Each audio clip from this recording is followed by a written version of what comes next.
What's up, Team Bunganga? So, mga nilalang, gagawa tayo ngayon ng homemade sushi. O, DIY sushi to ha. DIY na naman tayo ng sushi. Pag walang budget, mag-DIY. O, papakita ko sa inyo muna yung ingredients. So, ito yung ingredients natin, guys. Ham, pipino, cheese, mangga, crab stick.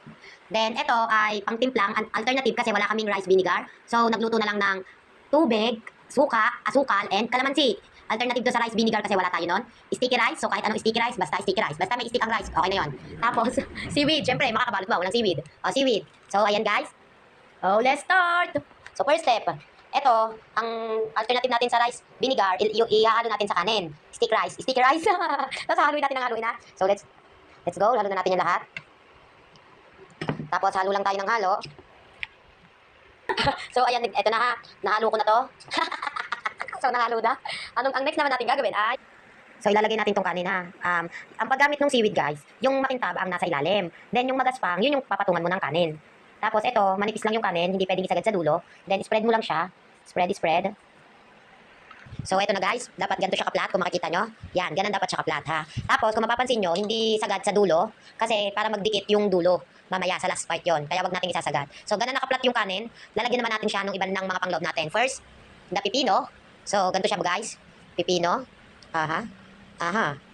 Yan. Next, mangga. The mangga. So, ganun ulit siya. Yes. Yan. Yan, guys. Next, the, ham. The ham. Ito na. Next natin na yung ham. Okay. Next, the, crab stick. The crab stick.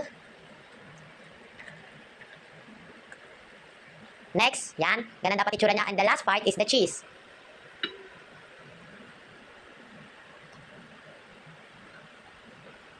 So, oo nga pala guys, yung mahaba pala, puputulin natin kasi masyado siyang kakapal. So, dapat sakto lang. Oh. Tingnan nyo, ganan. Dapat sakto lang siya. Walang patong-patong para hindi siya umapal. Diba? Tulad nitong crab stick. Sobra. Putulin. Diba?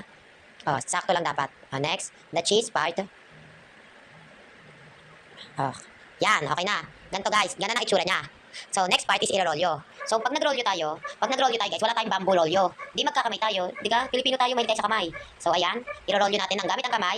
Dapat medyo masikip. Kasi sa bamboo, pag gamit yung bamboo pang rolyo ng Japanese, masikip yon. So, dapat pag nirolyo mo, masikip. So, ayan yung sinasabi ko sa inyo, kailangan, may tira sa dulo. Kasi para didikit siya. Pang last part yan. Lalagyan natin ng tubig para dumikit habang nirarolyo. Ulitin natin yung rolyo, pasikipan nyo guys. O, see? Walang bamboo rolyo, pero nakapag-rolyo. Pinoy tayo. Pinoy. Sige, basta Pinoy yun.